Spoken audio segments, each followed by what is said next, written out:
Les villes concentrent sur des surfaces restreintes une flore importante tout à fait particulière.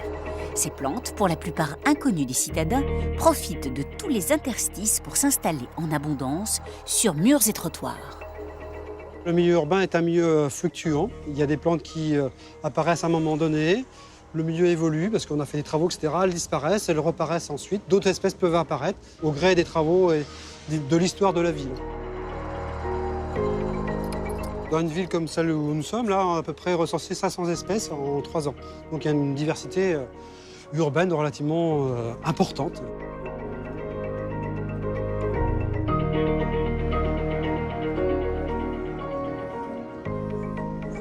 Ça, c'est une plante sympathique comme tout. C'est une linaire. Dans le langage courant, on l'appelle ruine de Rome aussi. Parce qu'elle fait référence justement à son habitat, qui sont les vieux murs. Elle pousse au contact des joints un peu défaits, si on peut dire. Donc ça s'appelle la ruine de Rome. Parce qu'elle est vraiment adaptée au mur. Une fois qu'elle est fanée, elle forme des fruits. Et ces fruits sont disposés sur des petites tiges qui vont s'allonger tant que le fruit ne rencontre pas une petite infractuosité pour déposer les graines. Ça, c'est vraiment une plante urbaine, quasiment, liée à la construction.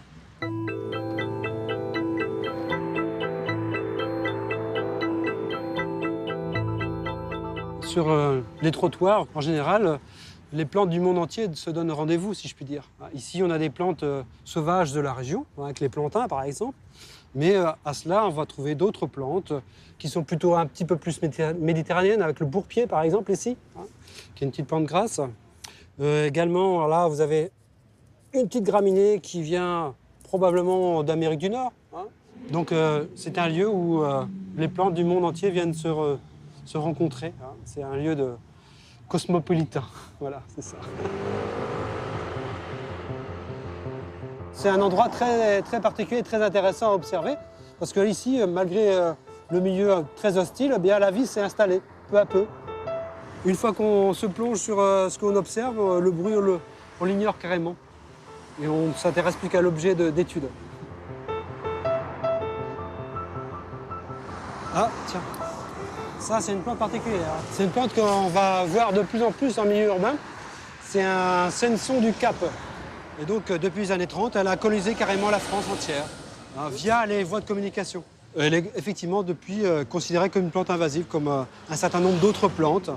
Maintenant, elle est tellement présente qu'elle a produit tellement de semences que déjà les sols sont gorgés de semences et potentiellement capables de se propager un peu partout. Il n'y a plus de moyens de lutte véritable pour endiguer la progression de cette plante-là. En France, ce sont maintenant 20% des plantes venues des tropiques qui se retrouvent au pied des murs. La réglementation de leur éventuelle destruction est fermement encadrée. Alors, tout ce qui est à l'aplomb du mur jusqu'au trottoir n'est pas de la propriété de l'immeuble, mais de la propriété de la ville, si on peut dire. Le propriétaire ou le locataire de cet immeuble peut trouver ça disgracieux et avoir la tentation de désherber chimiquement cette plante ou ces plantes, mais la loi ne lui permet pas parce que nous sommes sur un sol complètement étanche, et si bien que l'eau souillée des produits phyto risquerait de courir jusque dans le caniveau et ensuite polluer la rivière. À Nantes, avant l'intervention des agents municipaux, 2 sœurs, un peu herboristes et un peu artistes, parcourent les trottoirs de la ville à la recherche de la flore sauvage. Elles défendent une certaine identité du règne végétal urbain. C'est toujours les mêmes, on voudrait bien en voir d'autres maintenant. Hein. Tu arriveras à les reconnaître, tu te rappelles, il y en a une qui était petite là.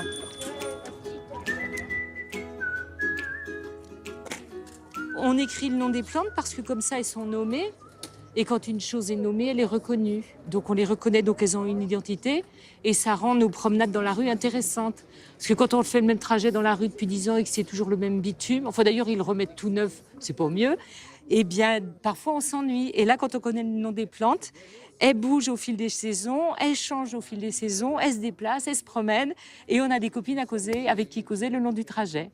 Donc le nouveau programme maintenant, c'est de reconnaître le vivant et de s'apercevoir que ça c'est beau. C'est pour que les gens puissent leur porter un regard et ça permet de pouvoir les identifier et de s'arrêter et de se dire ah oui, je connaissais pas, j'avais jamais fait attention, et juste de leur donner un petit peu d'importance. Parce que finalement, elles sont arrachées et on se préoccupe pas trop de ces plantes alors elles peuvent être très utiles. Ça apporte un petit côté sauvage dans la ville. Ça, c'est la mercuriale, du coup. Ça, c'est une épilobe. Oh, bah celle-là, là. Bah, dis donc, elle est toute escrabouillée, quoi. Il y a une méconnaissance absolue des plantes de rue, enfin, pour la plupart des gens, mais pour les gens qui ne s'intéressent pas aux plantes qui poussent toutes seules, ils ont l'impression que dans la rue, elles sont moches, alors que dans la campagne, ils vont trouver qu'elles sont belles. Or, ce sont les mêmes. Donc, ça réunit le rat des villes et le rat des champs. Et puis, il y a déjà l'histoire des plantes, il y a la mythologie autour des plantes, et il y a aussi l'histoire que chacun a avec les plantes. Par exemple, on va dire, tiens, ça c'est la kélidoine, c'est l'herbe à verrues, et quelqu'un va dire, ah oui, je connais, ma grand-mère, dans son jardin, il y en avait, quand j'étais petit, elle en mettait sur mon doigt, par exemple. C'est toute une vie que chacun d'entre nous a avec la plante. Au Yémen, qui un jour s'est rendu compte que ses chèvres, en mangeant des cerises de café, étaient toutes excitées. Ah d'accord. C'est comme ça qu'on a découvert. Après, c'est toujours des jugements de valeur, beau, pas beau. Donc on est content de les voir ou on n'est pas content de les voir. C'est comme les gens. On peut trouver qu'il y a des gens qui sont moches, mais finalement, quand on les connaît, ils sont beaux. Et en plus, quand on les aime, alors là, c'est magnifique. Et d'ailleurs, les fleurs, quand on les regarde bien attentivement, on voit qu'elles se redressent.